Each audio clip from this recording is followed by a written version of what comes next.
Merci, Monsieur le rapporteur. L'enthousiasme de votre proposition permet de cerner les désaccords.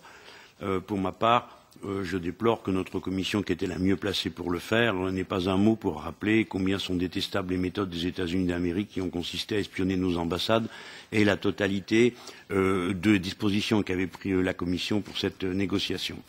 J'ai à cet instant, puisqu'on a parlé de la transparence et de la participation des citoyens européens, une pensée émue et amicale pour le 1 269 personnes qui ont signé la pétition du projet d'initiative citoyenne qui a été rejeté sans autre forme de procès par la Commission au sujet de cet accord, ainsi que pour les dizaines de milliers de personnes qui avaient répondu à la consultation lancée par la Commission sur les tribunaux d'arbitrage et qui ont été majoritairement, ultra-majoritairement défavorables à l'existence de tels tribunaux et que la Commission a repoussés en les déclarant incomplètement informés.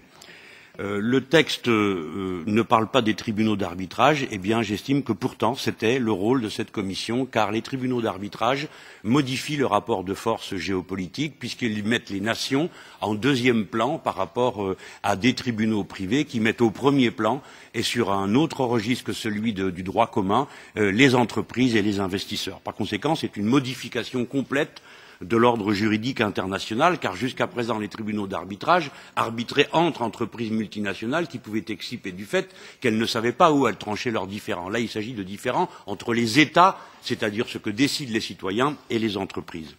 Le document se donne une dimension géopolitique et il propose qu'en quelque sorte on se dépêche pour ne pas arriver trop tard après la conclusion d'un accord transpacifique pour lequel militent les États-Unis d'Amérique. Mais je ne crois pas que ce soit un point de vue très lucide, car de toute façon cet accord transpacifique aura lieu et en toute hypothèse, la phrase même que vous nous proposez, c'est qu'on passe un accord avec les États-Unis d'Amérique de manière à ce ça puisse être ensuite devenir la norme mondiale. On voit bien qu'il s'agit d'autre chose. Il s'agit en définitive d'obtenir par ce moyen ce qui n'a pas été possible d'obtenir par l'Organisation mondiale du commerce, qui s'est brisé les dents sur l'idée d'un grand règlement universel de libre-échange, ce qu'est le cœur du TAFTA aujourd'hui.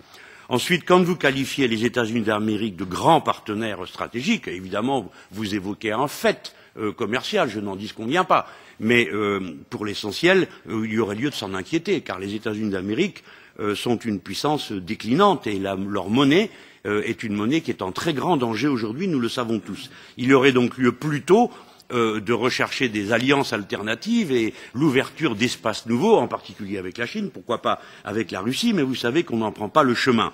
Je ne crois pas du tout que l'ouverture d'un marché qui met en compétition directe nos industries se traduise d'une quelconque manière par un progrès de la production et des échanges. C'est tout le contraire. La compétition va épuiser les plus faibles et par conséquent les plus faibles dans le rapport de force, qui n'est pas toujours celui de la qualité technique ou environnementale des produits et des objets.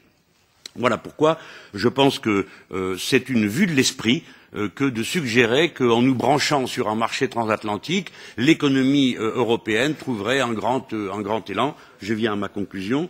Mon chronomètre n'a pas l'air aussi précis que le vôtre, mais je m'en remets au vôtre, cela va de soi.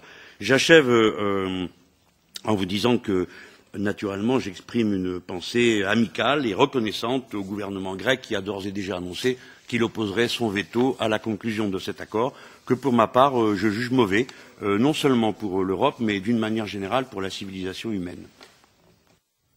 Merci beaucoup.